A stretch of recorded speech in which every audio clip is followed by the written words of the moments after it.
coincidence, a remarkable concurrence of events or circumstances without apparent causal connection.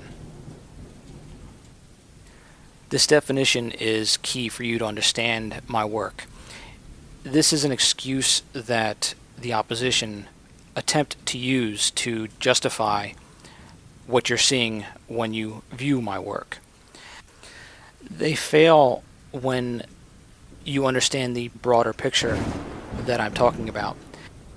When you take in that full picture and you see that these individuals are not just strangers that happen to be at a location at the same time for an event, but when you see that they are related by blood or by business, and then the individuals that are surrounding them, supporting their acting, they too are related by, of course, business or by blood. Therefore, there are no coincidences when we look at this work. In addition to knowing the corporate guidelines or the corporate rules, we can, before we even examine the individuals involved, we can set the framework where we can know exactly where to look for the individuals or the product placement and the telltale signs that tell us where we should look next for the identification of the actors involved. So allow me to take you on a journey, a investigation that took place today, and it started off with this video. Up to now, we've been playing a lot of chords. I'm going to skip ahead to the important parts, but I want you to pay attention to the way this person talks and look at the facial features and see if you can recognize who I initially thought that this person was. Of numbers and letters. Numbers being the fingers of the left hand. 1, 2, 3, 4. The scale. Now keep in mind, this individual is much older today than in this video, so don't let the age throw you off. But as I watched this person and listened to the voice, I immediately thought of Pat Robertson. Yesterday I was listening on the car radio to the Fox News channel, and a spot came on which said, "Run, Ben, run." And you think, well, who is Ben?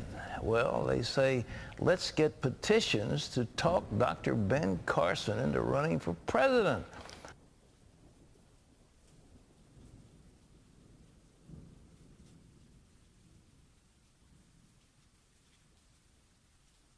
Chet Atkins. What's this Chet Atkins Appreciation Society that I'm reading about here? That's a fan club that was started for me about 5, 6 years ago, and I also have a fan club in Europe called Atkins Daddy. That's a guitar player over there, association, so we kind of work with each other. So people come in from France and England and all over the U.S. and Canada, and they're all finger pickers, most of them. They come in here to see you? And a spot came on which said, "Run, Ben, run." And you think, well, who is Ben? Well, they say, let's get petitions to talk Dr. Ben Carson into running for president. And this is a group that feels that this man can do something. Well, does it take a brain surgeon to realize that America is in trouble? Although it may take one to fix the problem. Let's take a look. So, seeing that, now what would be your next step? The person is Chet Atkins, a very well-known, very prominent person when he was alive in the music industry. Member of the Grand Ole Opry and was the head of RCA Records and signed Elvis after Sun. So this individual was a pioneer in his field.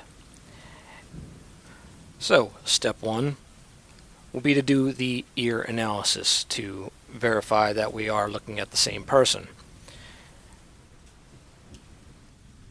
So overlaying the images, we can see that the ear shape does match. And Although the top image is less quality than the one underneath it, if we adjust the opacity, we can see that the facial landmarks do line up. We can look at the brow shape and also the hairline, and we can conclude that this is the same individual. But of course, this isn't the only test that we do. So we go to the next test. Next step. Since we have verified that that is the same person, let's add additional verification by searching for their spouse and seeing if they match. As we see here, the top image is the AP photograph, and the bottom is a Getty Images photograph. The woman to the left at the top is, of course, Chet Atkins' wife, and of course we see Pat Robertson with his wife to the right. Again, this is a match. She even has the same expression on her face when she was younger as when she's older, and that's pretty easy to see. But that's not everything, so let's continue.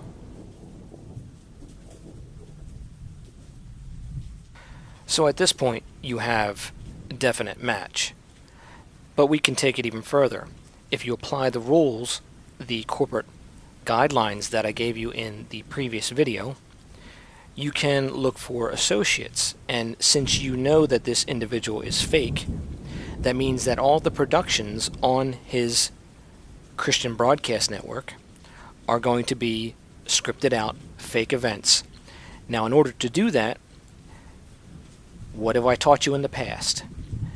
They will stick together in groups of family members or in associates that are grouped as per cousins, and we can now look to see who are some of the individuals that Chet Atkins is associated with, and then see if those individuals are clearly visible in Pat Robertson's productions. In this photograph from left to right, we have Chet Atkins' daughter, and then we have Fred and Dina Greicht, who are the manufacturers of the guitar that Chet Atkins used. And then, of course, the small boy on the right-hand side is Chet Atkins' grandson. But we also see that Dina is playing a role in Pat Robertson's productions, therefore making the crossover and the connection between Chet Atkins and Pat Robertson.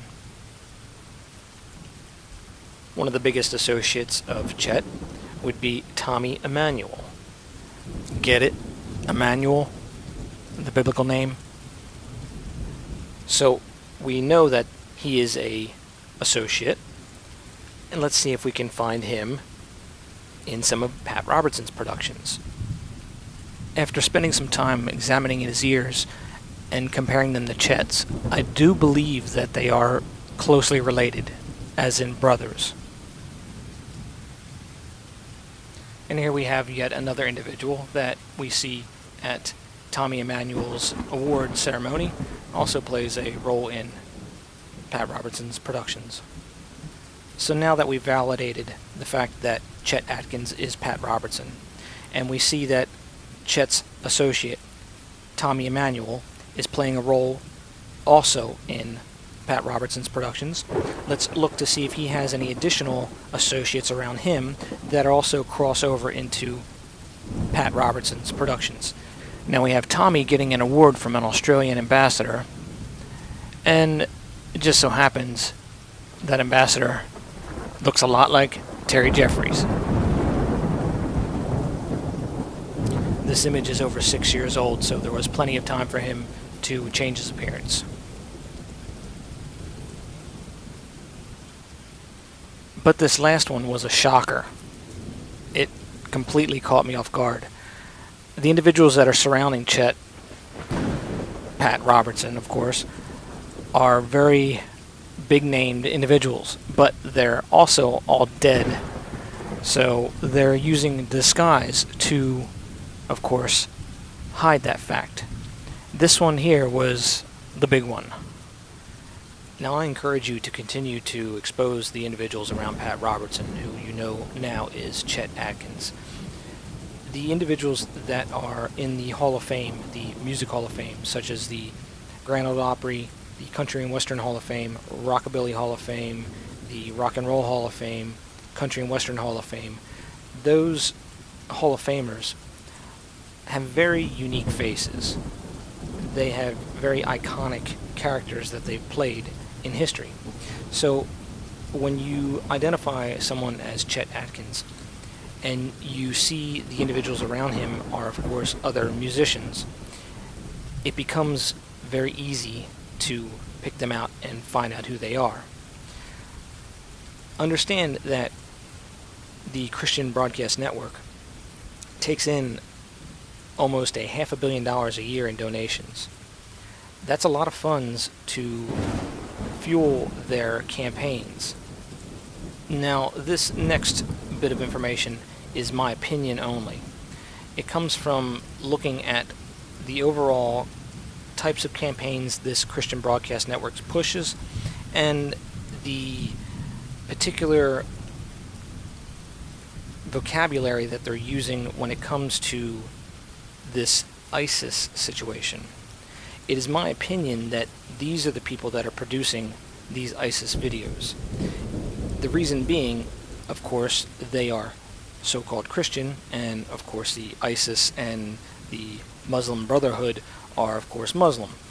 The more hatred that these individuals can stir up and cause further divides the people against Muslims and Christianity, and therefore better chance that the money is going to come into their pockets instead of anywhere else.